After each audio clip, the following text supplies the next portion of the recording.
Bulawayo is a place that cradled me and a place that always resonates with me. And I will support and I will always keep coming back and planting seeds whenever I can.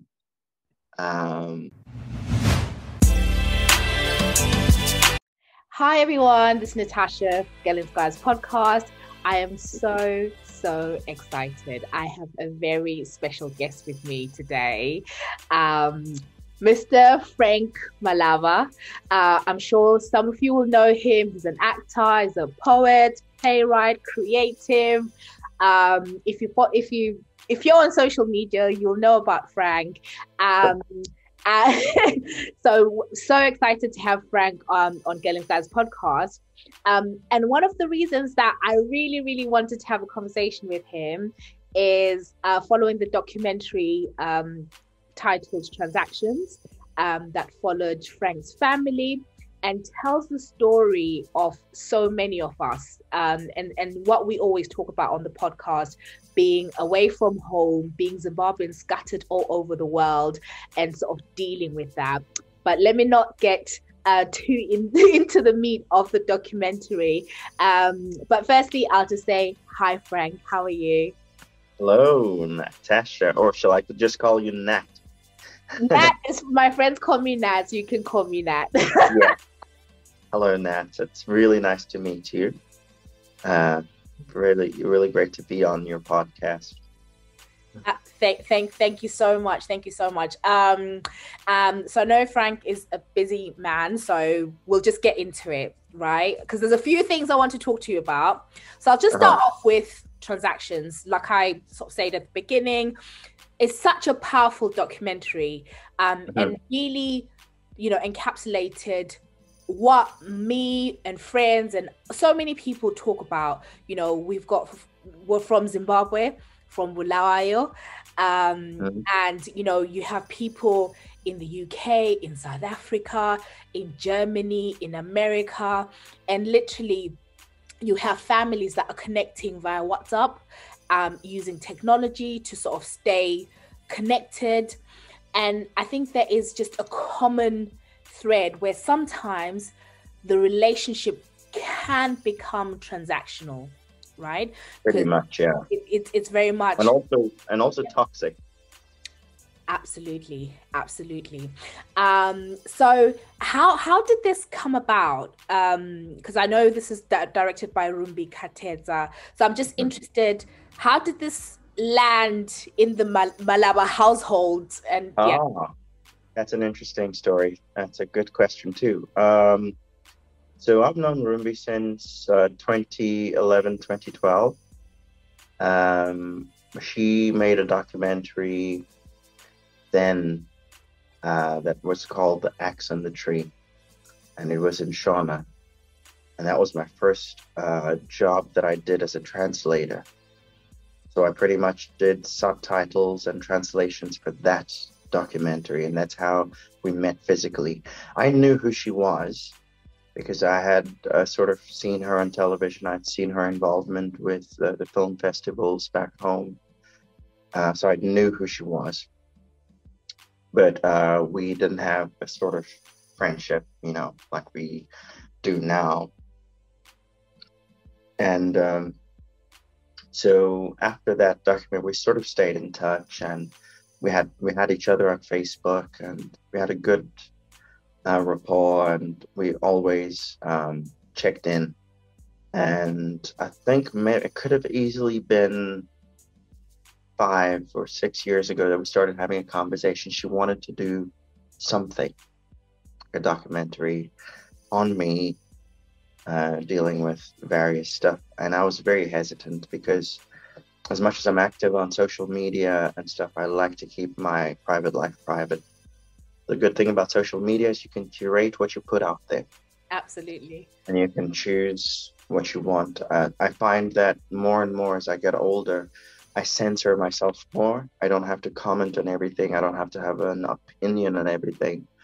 So when she approached me and told me the idea of this documentary and what she was looking at, I was very reluctant about it because I thought, oh, I cannot put my life out there because my life, that's all I have, you know.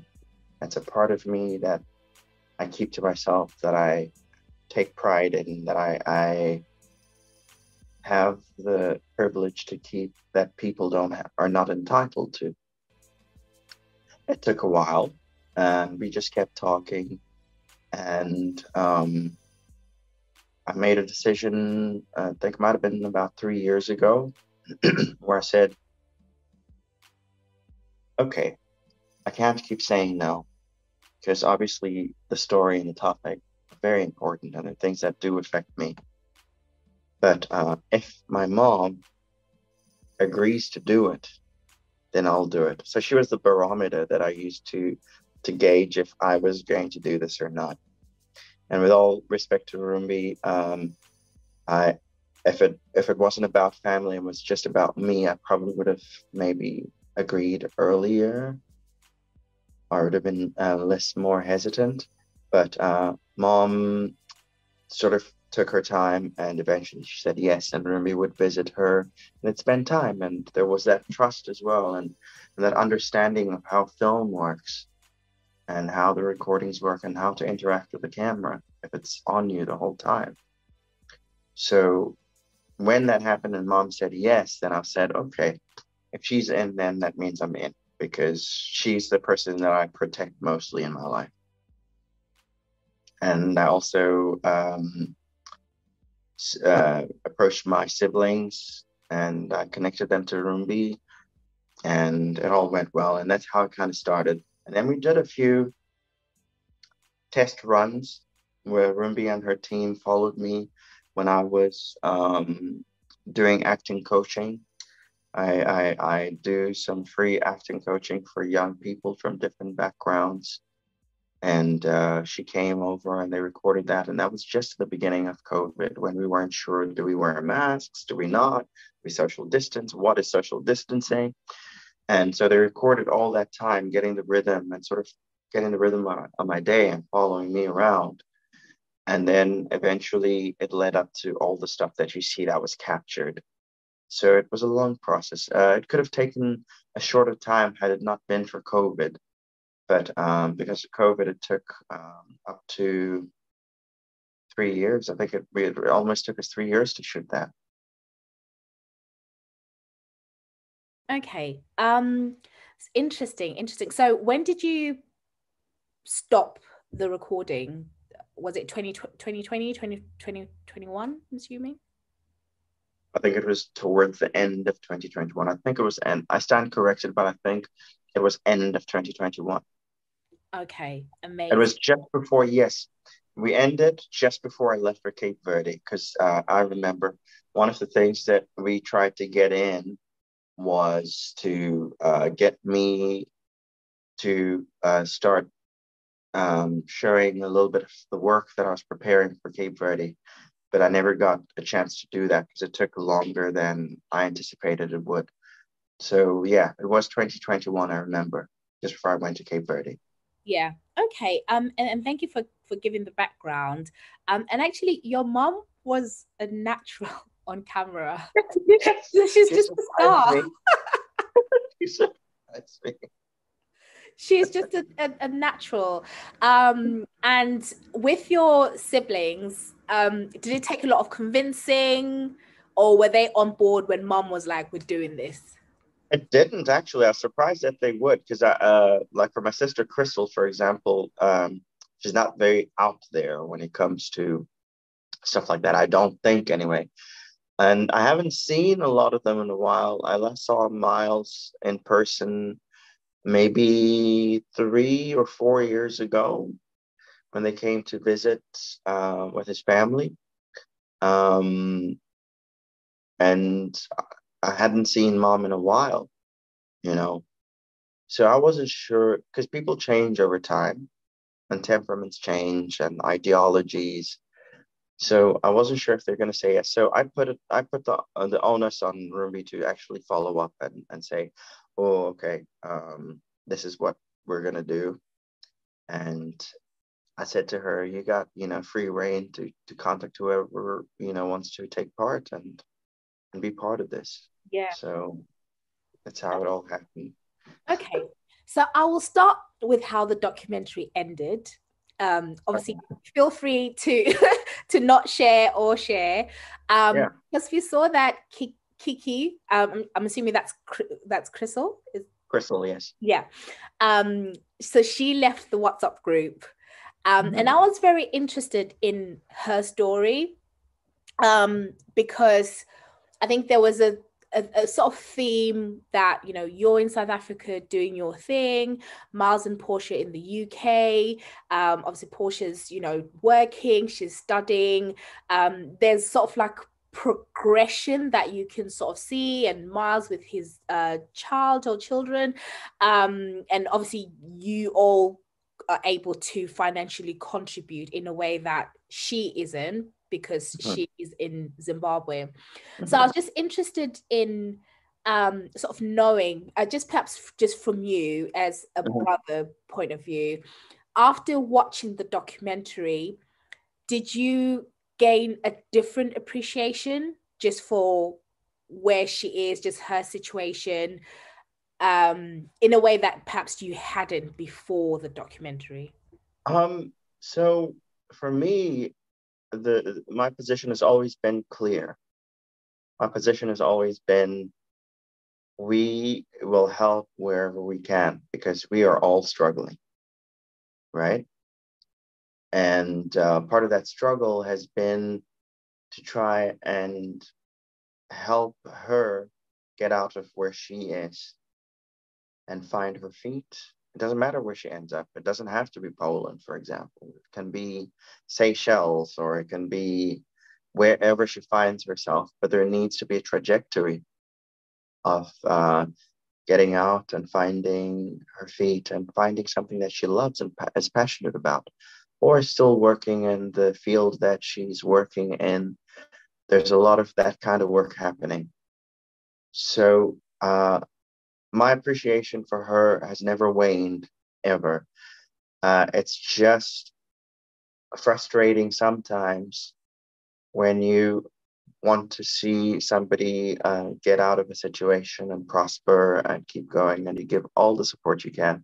Because obviously, some months are good. I work for myself mostly. I mean, I know in the documentary I was still working for the hotel, but the hotel was great, but it didn't pay as much as I felt I was worth, And so I had to do other stuff on the side, and I still worked as an actor. I've always worked as an actor on the side. It doesn't matter what work I do. Doesn't matter what work I do. I always have worked as an actor since the time I was 8 years old. It's always a thing. I think the day I stop acting is the day I die. So for me, there's always that. So sometimes I have more money and I'm able to contribute more in large scales. And sometimes I don't, because the roles don't always come in. So that's an actor's life. You don't always have an income. So when I do offer, and I say, this is what we can do. We can work on this paperwork, study this, do that, get into this college, do this and do that. And that's all the advice. And you can only do so much, because you cannot force somebody to be you. Yeah. Or to have the same principles as you have, or the same drive as you have. So I've always supported anything that she puts her hand to and says she wants to do. But it gets frustrating when there are other people involved. Yeah. And you got to make decisions around the person that's in her life that you have other feelings about. Yes. Yeah. So it's always been that sort of minefield for me, because you don't want to take a person's autonomy away, because we've all got to navigate through life. So I didn't see anything that was new in the documentary, because it brought out a lot of things more, I think, in the open for us to be able to gauge and go, oh, wow, this is the extent. But as a family, we've always had conversations together to see how we'd be able to be more supportive, to sort of hold her hand through it. But it's hard when there's no motivation from the actual person wanting to do it. So my perspective has always been that she's very talented and she's gifted with people, and she would be fantastic if she found a passion that she wants to go with, which is something that's malleable outside of Zimbabwe and able to grow, you know. So that's been my stance with her. We don't communicate as much as we should, as much as I would love to, but also life is constantly going on for me. Yeah. And I'm holding down most of the time 2 to 3 jobs at a time. So, and always on the road, you know. Yeah.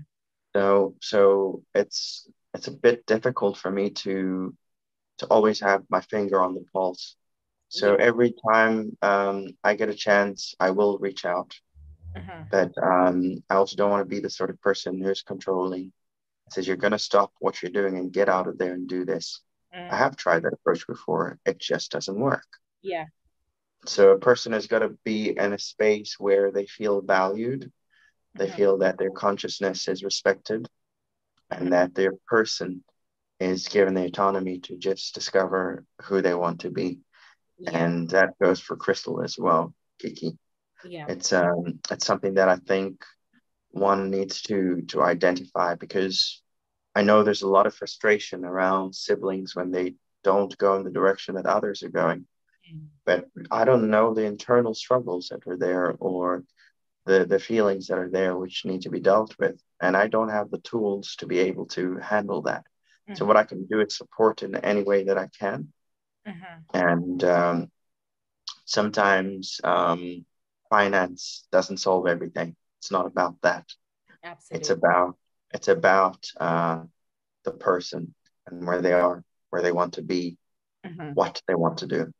Absolutely. And thank you for that. And I think what I really liked about the documentary is I think different people can see themselves in the different siblings, and also sort of maybe see their mom, like your mom. She just reminded me of aunts that I know that are, you know, those women that are like just go-getters, and they just get larger than life.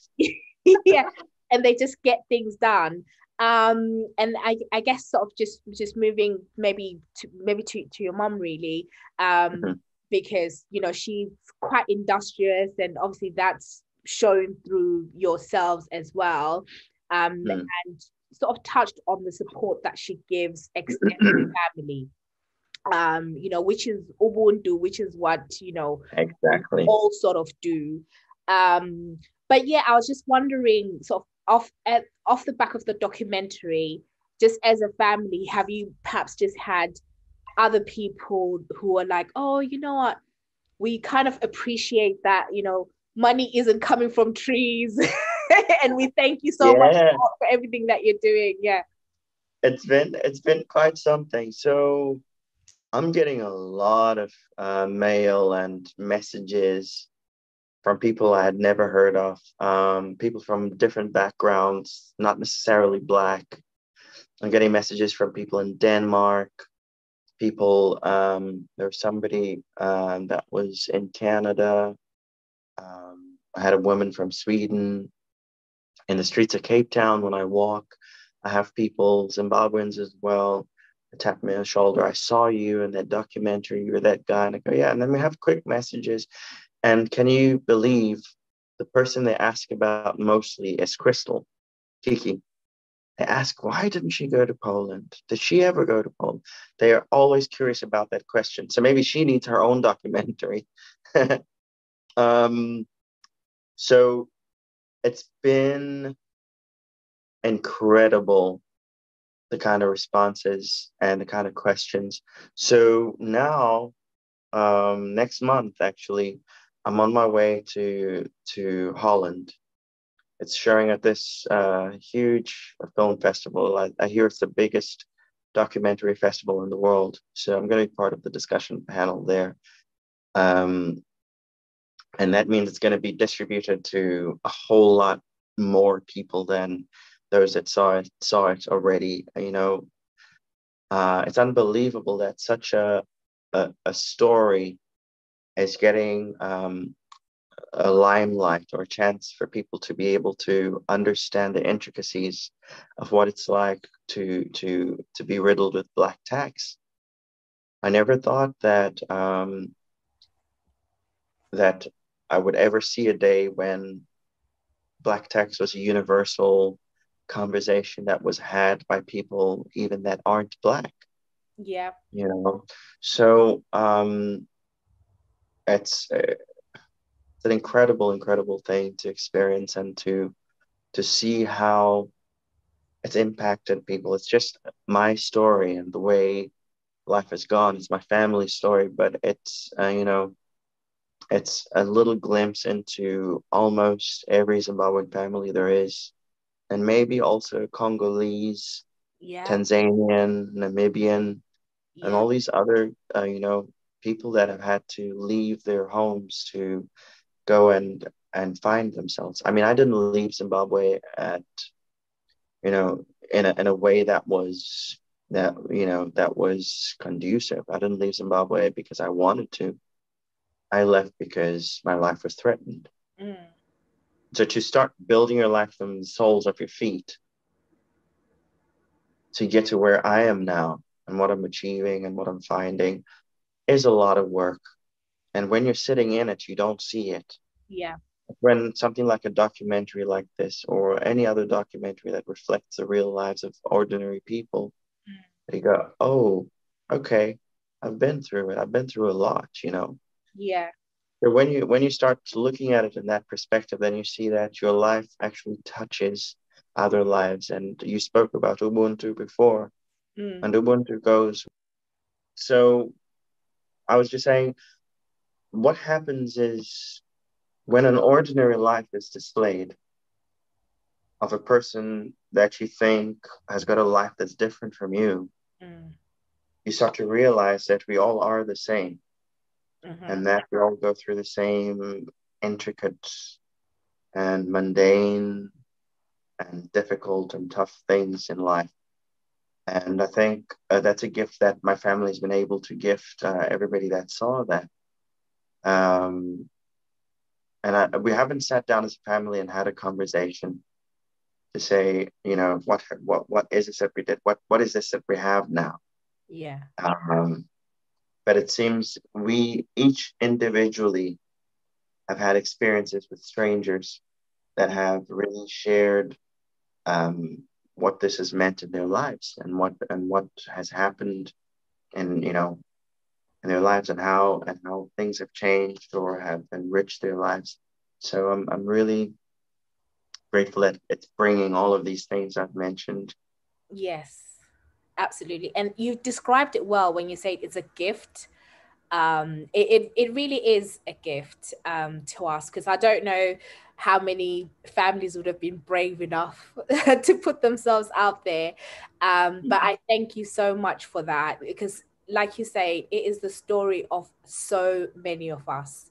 And just sort of going back to what you were saying about why it resonates with so many people, and black tax sort of being at the fore of conversation. I think one thing that my friends and I, Xolie and I, on this podcast have talked about is just the impact that having to, do the right thing, take care of family, what that has, the impact that it has on you being able to progress and build a life outside of home. So if you compare yourself to your peers, who don't have those worries about sending money home, just that mental bandwidth and extra cash just makes such a difference. I see that when I'm having conversations with my friends who were born in the UK, their parents, grandparents are here, they're just in a different world, and they almost cannot relate when I'm like, no, Yeah. my aunt needs money for this. And they're like, what? Yeah, exactly. Because the structure of our networks and our family is so intricate that when you start to describe things, a lot of people don't understand it. It's like you actually need to take them through how family systems and relations work this side of the world. So it's just been quite an incredible journey for me too. The funny thing is, I was just having a black text interview, not interview, black text conversation with my friend Lebo today. And we were just saying, I don't know how we've made it through because we're both here. She's here for Poetry Africa, and I was performing at a different thing yesterday for the Maritime Day. And we were standing in her room this morning, and we looked at each other and said, we are these two black tax ambassadors that are standing here, and we're in some of the most difficult professions of this. You're not guaranteed of income until you book a job, right? Or until you create your own job. Yeah. So put that on top of also looking after a family. And then compare yourself to somebody who has a 9 to 5 and knows at the end of the month I'm getting this. So for me, it's great if I'm able to get a film or a TV commercial that pays me a lot of money. Yeah. That I can budget and say, this is going to last me a year, it's going to last me 2 years. And then because you live and you learn to become responsible with your finances. So it's made me, being an artist has made me a better budgeter and to prioritize and to be able to take care of family. Yeah. Yeah. Yeah. No, that is amazing. That is amazing. And yeah, there's a lot more to ask about the documentary, but I'll come back to the documentary. Just so you mentioned that in the documentary, you mentioned that you had never gone back home since you left home. Yeah. Is that still the case? Yes. Okay. I guess I was, as much as you're sort of comfortable sort of sharing, I was just sort of interested in, I mean, what that was like. And do you think you could at some point go back home? Do you think attitudes have changed? Or are you still a bit cautious about the whole thing? Yeah. So that's a good question. Attitudes are shifting. That's for sure. But also at the same time, for me, it's very difficult as a person in the position that I am to know that the people who threatened have changed their minds. Part of that. There's also the other aspect of going back to start again after so long, given the industry that I'm in. Yeah. I've established myself so one of the calls that was coming through now is from my agent. I hope they never see this interview because I'm about to say, well, I hope they do see it. Yeah. But it was from my agent. They just sent me a text that flashed through the screen now to say I have a self-tape request. So it doesn't matter where I am. I can work because I get requested to do professional work by professional media houses and film companies from around the world. And those things range from just using my voice or my face or my acting ability, my translation ability. And that's something to be proud of. But if I left my agent here and I left the agency that I'm going to be part of anywhere else, and go back home where the system doesn't work the same, and the salary is not the same for an actor, those are difficult choices. So as much as I love home and I want to be back, it's a difficult choice to make. But if I was in an industry where I'd be able to go and start again and open a company and supply and demand thing. It'll be different. Yeah. So it's tough. Mm-hmm. Mm-hmm. Like I have friends who still get threatened now who've had to leave. And there was a recent story of somebody that has had to leave home because they also got threatened for coming out. So it's very hard. And there's some amazing organizations doing great work. Yeah. And I support them however I can. I write for some publications for some of them. Mm-hmm. I have a thought column for some of them. Mm-hmm. And that's my contribution to the struggle of just being recognized as human, Yeah. you know, Yeah. because of my sexual orientation, for example. And that's what it's about. Yeah. So it's just been a journey and a tug of war inside of me of what can I do. And before, it was about I don't want to go and contribute tax in a country that doesn't recognize me as human. Yeah. And that had to change fast because my family is there. Mm-hmm. So I have to somehow support them financially whenever I can. Yeah. That means I have no choice but to send money home. So it's always a struggle. You're always cartwheeling in your head Mm-hmm. through all these thoughts and processes and things that give you nightmares at night. Yeah. So yeah, it's not so easy to just decide that I'm gonna go back. If I do go back, it's gonna be over a weekend, just see my family and get out without other people seeing me, which is not a way to live a life. Yeah. So I am able to see my mother because she can come and see me wherever I am. Yeah. I can get her over, and that's important. Yeah. Yeah. Yeah. Okay. And that's completely understandable. I think the beauty is, in the world that we live in, this sort of digitized world, actually sometimes it's not about physically being home, but it's just you living your life, and like you said, it's the fight to be recognized as human. And I'm sure Yeah. there's a lot of people in Zim who look up to you and are like, oh, if Frank can do it, I can do it. Yeah. And Quite a few. exactly. And actually, you touched on sort of the industry in Zim, and other things, but actually I think the beauty of what's sort of happening, even with the documentary, this is the Zimbabwean director. I realized that the score for the documentary was done by Musam Kaya. With one of my wonderful friends. Yeah. I am going to spend time with them in a few weeks. Yeah. Yes. So actually, it's creating an ecosystem where people from Zimbabwe are still sort of benefiting in a way.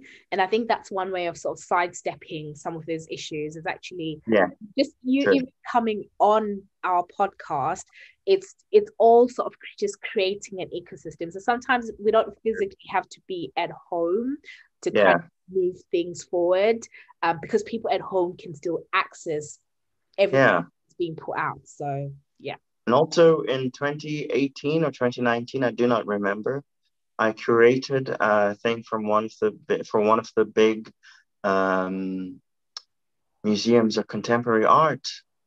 Wow. I curated it with an amazing woman called Philippa Namutebi Kabalikagwa. She's from Uganda.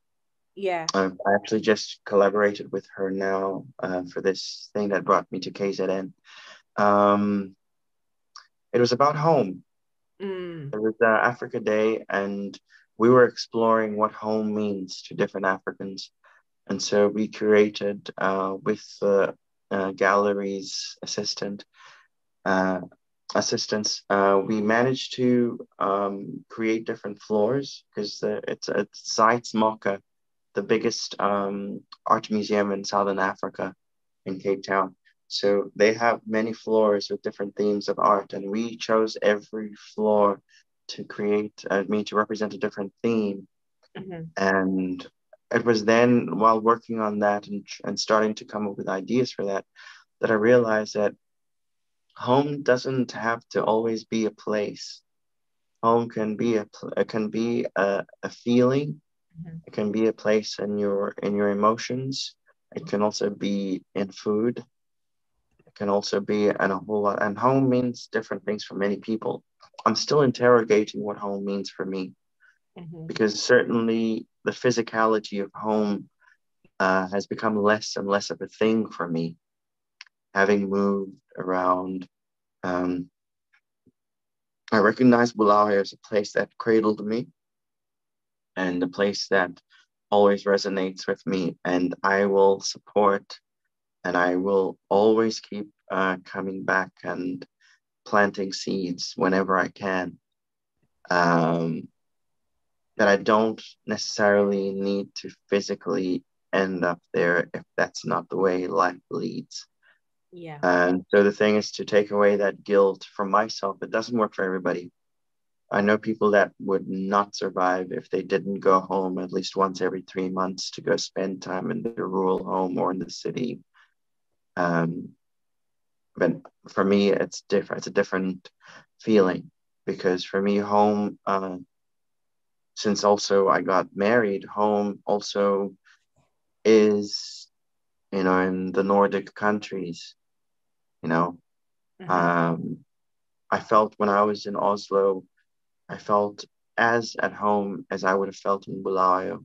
That Mhm. was a strange feeling, and but it was also a beautiful feeling. Yeah. So home to me means something. I'm trying to interrogate what it means within me so I can articulate it, but I don't have the words for it. It's just a state of being. Whenever I'm being it, then I can tell you, oh, I feel at home. Yeah.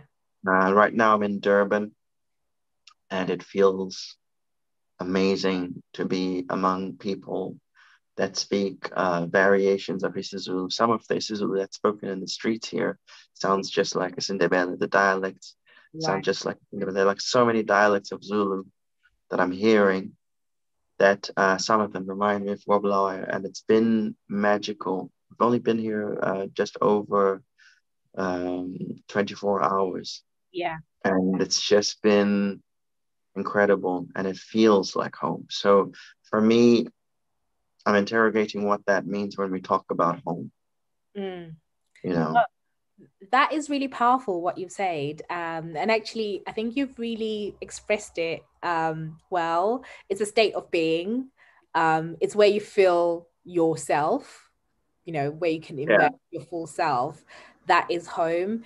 And I yeah, like what you said about taking the guilt away, because I think some people deal with that where they're like, I'm actually happy where I am and it's fine. yeah. Like it's You fine. know, one thing is it's one thing to identify with home, and Mm, it's one thing to have an identity. So my identity is that I was born in Luveve, right? So being born in Luveve at Luveve Clinic, I have never lived in Luveve. Like I don't remember a thing about it. yeah. But there's this thing in me that has always wanted to be able to go there. When I lived in Malaya, I hardly ever set foot in Luveve. I didn't have a connection to it.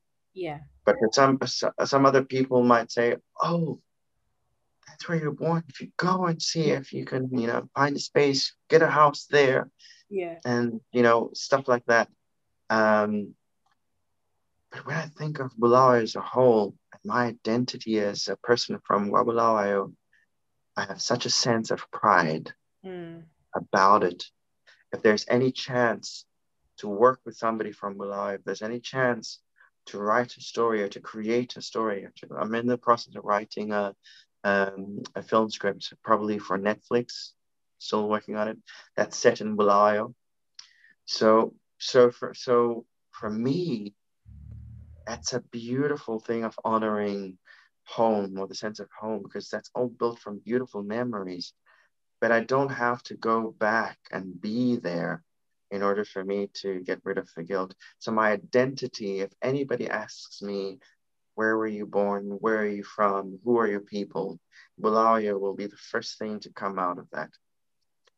But it doesn't mean I always have to be there. Yeah.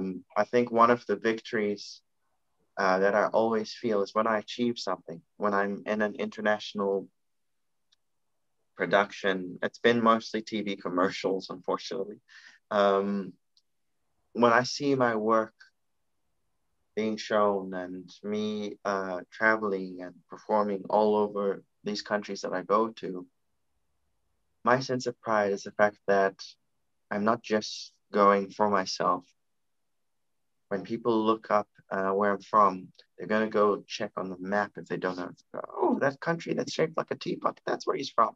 Yeah. And it's beautiful for me. And I could talk about it till the cows come home. But my sense of home has changed. It's no longer a place, I don't think. Um, but my identity will always be my identity, and I'll carry that with me all the time. Yes. Yes. Oh, I absolutely love this. I love this because this is what we always talk about. And yeah, you have just nailed it. Like I love this. Thank Um, you.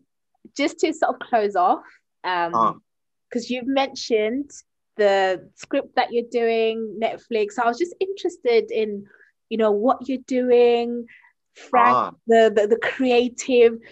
If there's any way that we can support things we need to look out for. Yeah. So at the moment I'm sort of all over the place, right? So this work, this script that I'm working on, I've been working on for a few years. Mhm. It's not looking like much at the moment because I'm also working on a play, a one-man theater show that's a spin-off of my storytelling that I've been doing and the countries that I've gone to. Yeah. So that's my main focus now to do that, finish it. It's a one-man show about me and how I grew up from birth till who I am now. It's Yeah. called Stories of My Bones. It Wow. touches on spirituality and Yeah. the spirituality of me as a gay man, Yeah. born in this body in Africa under the political powers that we had, and Mm. how people looked at me and continue to look at me, Mm. and trying to call for the humanity in me to be recognized. So it stirs my bones, and I've performed it on several stages now. Mhm. I might bring it to the United Kingdom in a few months if all goes well. Mhm. But the play is going to be a much bigger thing than what I'm performing now. I'm performing storytelling performances, which aren't as intricate. So the difference is storytelling is not less than theater and a play. Storytelling is its own art form. It Mhm. creates its own magic and creates its own environment and its own spiritual path.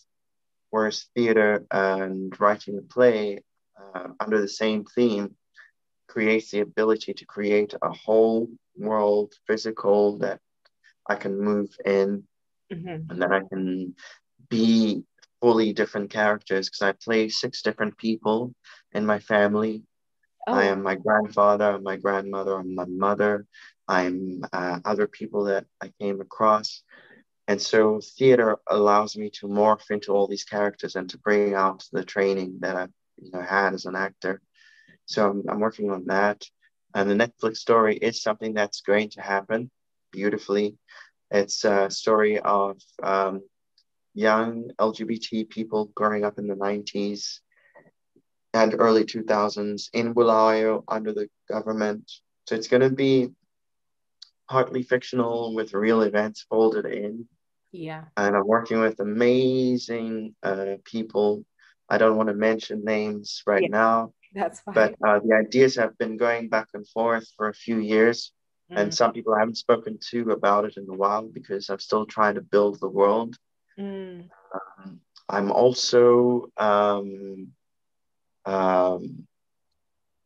my husband and I are part of a collective. We have a home in Denmark on an island where we're creating a cultural center where people such as yourself and and other creatives can come and spend time. We can just come and take a creative break, a sabbatical, to think of new ideas to create worlds where we're creating accommodation there, where people can camp in the grounds of our home, or they can also come and journalists can come and work if they're working on sensitive stuff. Yeah. So we also can do residencies for artists that are coming. So we're trying to create that. So that's another thing that I got my hands, Yeah. dunked in. And I'm also working towards creating. So what I did started 2 Saturdays ago. I'm starting to bring African food to the forefront, not this curated African food that's created to make it look like food from other cultures, but the food our grandmothers cooked for us in the rural areas the way it is. I'm creating spaces where that food can be eaten, discussed, and stories can be told about it, and we take people into our world. So we had a successful one. I'm partnering with a beautiful man from Bulawayo as well, Letu Chabangu. He's a brewer. He's got his own brewery in Cape Town, but he's from Bulawayo as well, and a wonderful Xhosa woman. Her name's Mbui. She has the space. It's called Cooktastic. So we created this experience for people from all over the world 2 weeks ago, and we had think of a food, and we had it, and we just went into the kitchen and went crazy. Our mothers and grandmothers would have been proud. Letu made amasi, like Wow. thick ones. We cooked amaklimbi. We had izanga party. I made inkobe, and we had umfushwa wendumba. Like all of it. Kemiswane was there, Komo, and everybody was so curious. We had people from different organizations come and have this experience and journey. So that's my passion, to try and bring from hiding our foods, which are healthy, which we should have never left behind, and which are still getting discovered as superfoods around the world and being sold for ridiculous prices. So I'm trying to normalize our food, and at some point I'd love to open a restaurant that only sells our food, both here in South Africa and in Norway. So that's kind of what I'm working on. I've also been cast in a film that's going to be shot here in KZN, Oh, wow. as the lead, one of the leads maybe. So that's in the pipeline.